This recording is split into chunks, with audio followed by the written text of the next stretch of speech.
안녕하세요. 가천대학교 IT융합대학 전기공학과 홍정수 교수입니다. 요즘 자동차 시장이 이상합니다. 신차를 구매하려고 하면 최소 6개월에서 1년 이상의 대기시간, 그리고 중고차를 사려고 해도 신차와 비슷한 가격을 지불해야 된다고 합니다. 도대체 왜 그런 걸까요? 오늘은 이와 밀접한 관련이 있고 세계적으로 주목받고 있는 시스템 반도체 중 하나인 전력 반도체에 대해 알아보고 앞으로의 전망에 대해 이야기하고자 합니다. 먼저 반도체에 대해 알아보면 반도체는 전류가 잘 흐르는 도체와 그리고 전류가 거의 흐르지 않는 부도체의 중간 성질을 나타내는 물질로 평소 때는 전류가 잘 흐르지 않다가 특정 조건 하에 전류가 잘 흐르는 소재를 말합니다. 이러한 반도체의 전류 흐름을 제어함으로써 다양한 전자기기의 정보를 저장하거나 혹은 처리하는 기능을 수행하는 게 반도체다라고 설명드릴 수 있겠습니다. 그리고 이런 반도체는 크게 메모리 반도체와 비메모리 반도체로 구분할 수 있습니다. 메모리 반도체는 정보를 저장하는 역할을 수행하고 소품종 대량 생산의 산업 구조를 가지고 있으며 선행 기술 개발과 그리고 설비 투자가 굉장히 중요한 역할을 담당하게 됩니다. 우리나라는 이러한 산업 특성에 맞춰 기술 개발을 진행하였고 이미 세계를 압도하는 기술을 보유하고 있으며 그 결과 작년 글로벌 D램 시장의 70% 이상을 국내 글로벌 기업들이 점유를 하고 있습니다. 그리고 비메모리 반도체는 시스템 반도체라고도 불리는데 연산, 제어 기능을 수행하며 메모리 반도체를 제외한 대부분의 반도체를 포괄하는 개념을 가지고 있습니다.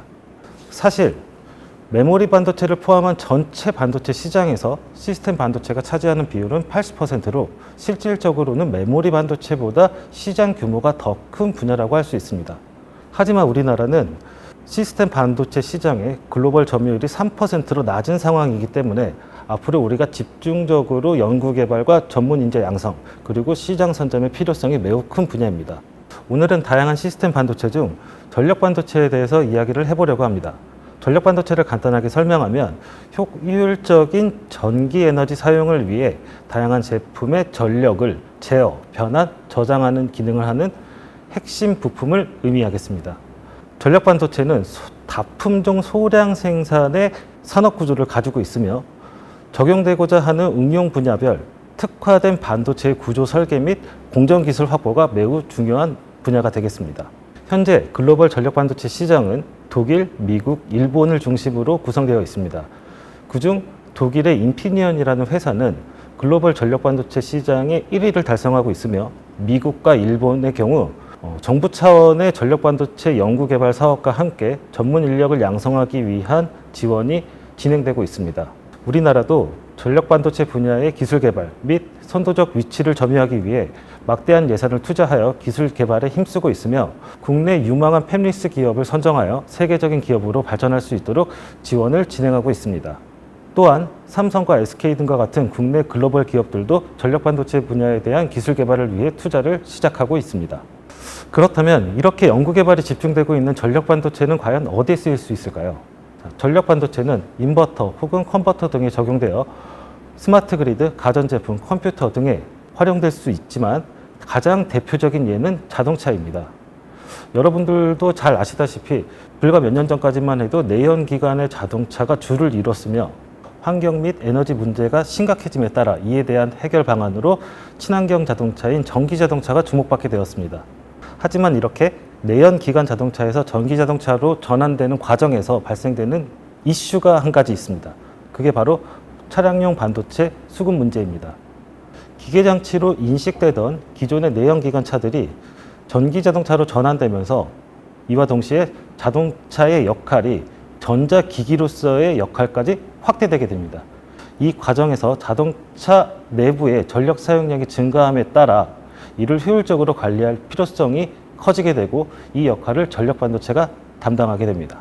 하지만 전력 반도체의 사용이 이렇게 전기 자동차로 인해 증가되는 가운데 시장 수요 예측을 실패한 것과 함께 코로나 등의 원인으로 인해 차량용 반도체 수급 문제가 커지고 있고 이로 인해 전력 반도체에 대한 관심과 그리고 기술 개발을 위한 노력이 더욱더 커지게 됩니다. 전기 자동차는 배터리에 충전된 전기 에너지를 활용하여 모터를 회전시켜 자동차를 구동시키며 배터리에 충전된 전기 에너지가 연료 역할을 담당하게 됩니다. 최근 전기 자동차에서는 배터리의 크기를 작게 그리고 용량을 크게 만들어서 일회 충전 시 긴 주행거리를 확보하기 위한 연구 개발이 집중되고 있습니다.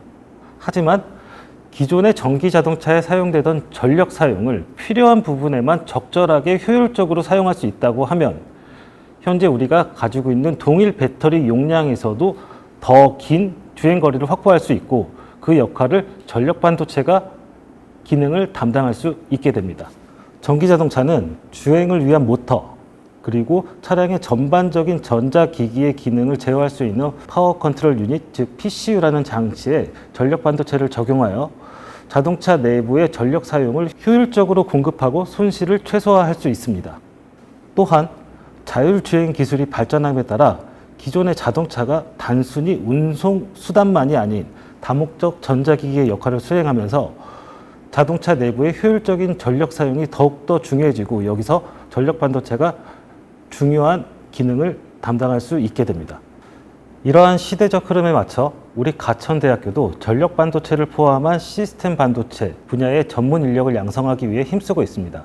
그 결과 우리 가천대학교는 산자부 주관의 산업혁신 인재 성장 지원 사업인 차세대 전력 반도체 소자 제조 공정 전문 인력 양성 사업을 수주하여 이와 동시에 부처 협업형 인재 양성 사업인 반도체 전공 트랙 사업을 수주하여 2022년을 기점으로 시스템 반도체 전반에 걸쳐 전문 인력을 양성하기 위해 우리 가천대학교는 힘쓰고 있습니다.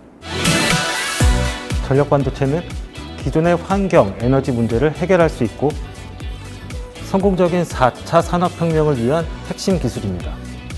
여러분들도 많은 관심을 가져주시고 미래의 기술을 선도할 수 있는 인재로 발전할 수 있도록 저희 가천대학교도 함께 노력하겠습니다. 감사합니다.